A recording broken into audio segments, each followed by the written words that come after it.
Does your mind ever go blank at the slightest mention of grammar? It seems you're not alone.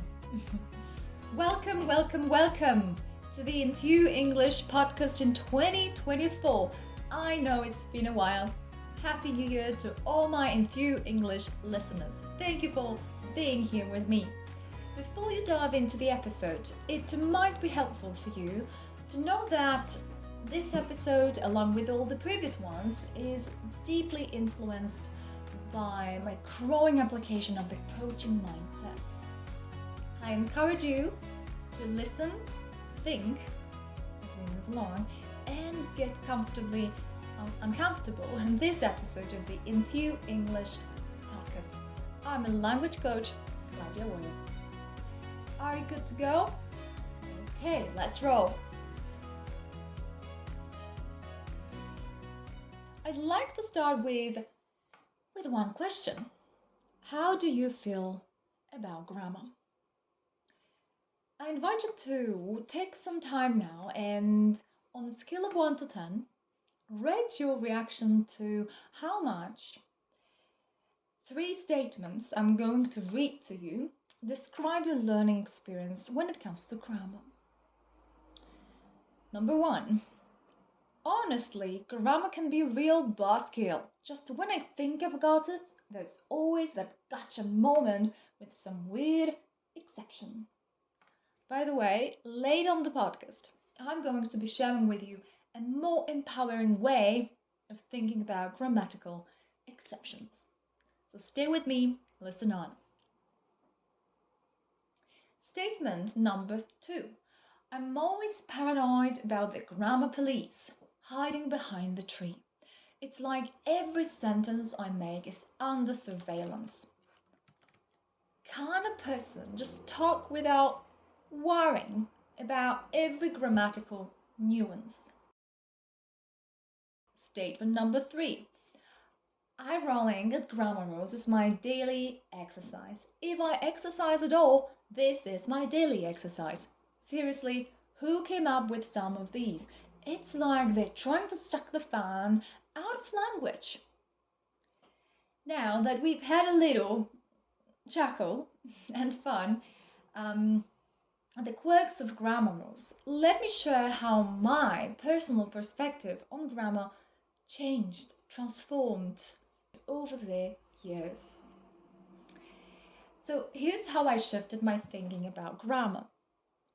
I used to have a lot of fun studying grammar, analyzing grammar, going deeper and deeper into grammatical nuances and doing grammar exercises.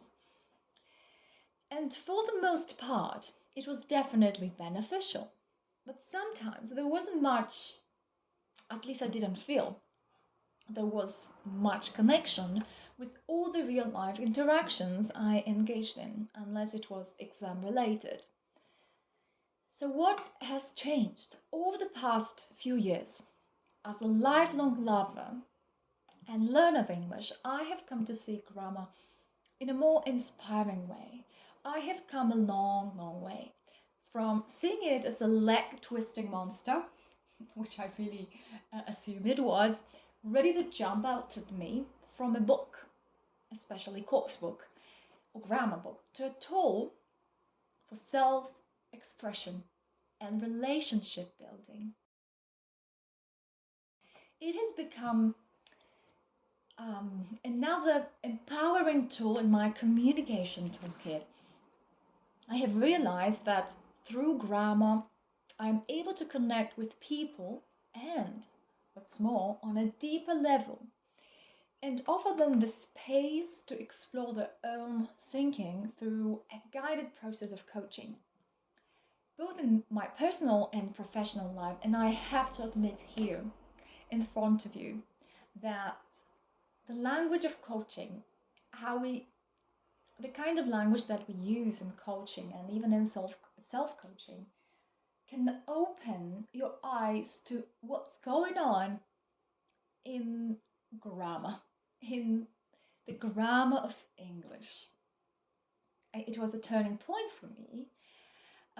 So after giving this topic a good amount of consideration, I decided to share my thoughts on grammar on this episode.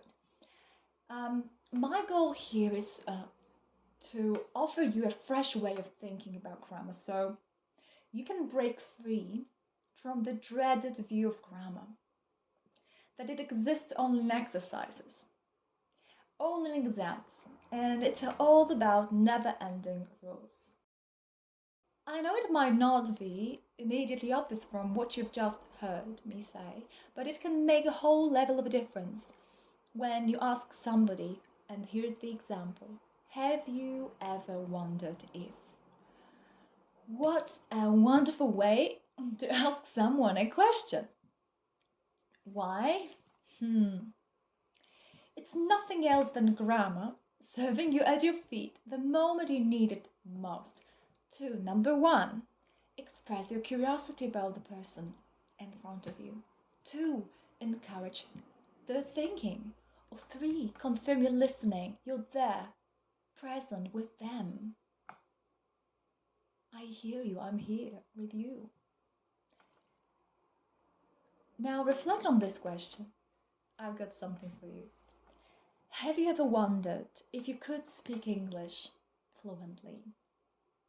What would happen? Let's look more closely at the example question.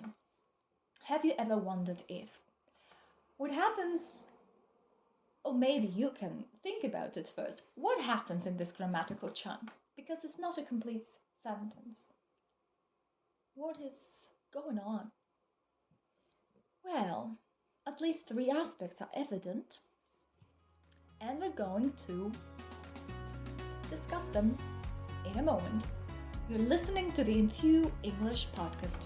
I'm Klaudia. It's a question in which you use present perfect to refer to the whole volume of one's life experience up until now. Have you ever? Specifically, it's an indirect question followed by if.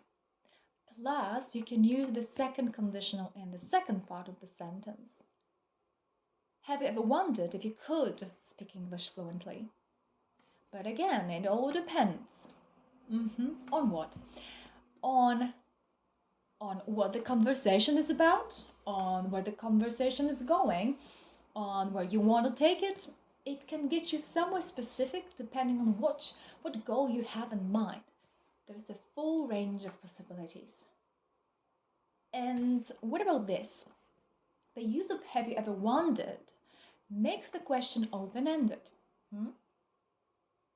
It doesn't restrict or limit the possible responses to a simple yes or no. A little bit counterintuitive.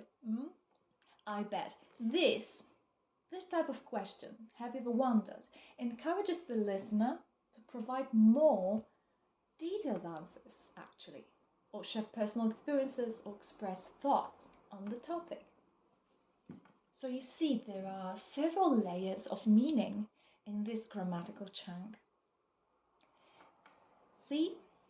Now, who's in charge? Your job is to decide. Your job. What I'm talking about here is the approach or mindset that has influenced my teaching and is reflected in what happens when you join me on the learning journey toward fluency and confidence in communicating in English. In other words, my mission is to help you understand the marvelous, extremely amazing nuances of grammar so you can express what you really, really have in mind. Even if on your way to understanding what's going on, it means you're realizing that you said something that you hadn't really meant. So how can I say what I really mean? That's what we deal with together in class. And what I've already mentioned in the episode, exceptions. So how to think about grammatical exceptions. Another fresh perspective on grammar. You might begin to think of them as a source of intrigue and surprise. Instead of seeing exceptions as roadblocks, obstacles, hurdles, why not view them as the spice twists in the language learning experience. Simply. And equally, it's important to keep your eyes on the patterns. And every now and then, when you notice something that is, when there's a mismatch, your eyes will light up when you spot something intriguing. Something that doesn't really fit what you already know. And I have an example for you. Here is a mouth-watering example, actually, of what I mean when I say a source of surprise. Imagine you're at your desk, and I bet you have had these moments in your life, working through the regular daily routine. Simply going about your daily routine at work. Then, out of nowhere, a colleague walks in with a bunch of tasty pastries. Suddenly, the entire office smells like sweet goodness, and you cannot stop yourself. And just like that, your day takes a delicious turn. Okay, you might say, some exceptions are not as delightful as surprise pastries, and you're absolutely right. It can be uncomfortable. Yes. Anything that looks different and suddenly gets you on your feet, straight on your feet, might be seen as a challenge or a nuisance, right? Such a nuisance. Like, it's giving you a headache. Why again? Why this exception? But I think that much like the unexpected treat in the office, these exceptions can add a flavor of intrigue to your experience, your learning. It's true, not all exceptions are created equal. Some of them have more potential to give you bigger headache, but some might challenge you more than others. And thinking of each one as a unique spice can be beneficial. It's like seeing them as a unique spice, waking you up and sharpening your focus, because you suddenly get alerted to this novelty, or think of them as novelty. So the next time you encounter a grammatical exception, embrace it as flavorful twist that makes the learning more memorable. After all, who said language learning couldn't be as exciting as enjoying a sweet pastry surprise in the middle of the regular workday? Think about it. Alright, so I think that would be it for today's episode. What's on the horizon? Next time I'll be talking about the process of learning grammar, what happens along the way as we come against challenges, and a better, more empowering way to respond to these challenges strategically. I'll share with you, and to do so, to achieve that, I'll share with you a simple learning tool to direct your focus efficiently on what you can control and leave out what is beyond your control, at least for now. Alright guys, thank you so much for listening. Until next time, happy learning and keep the language enthusiast in you importantly alive.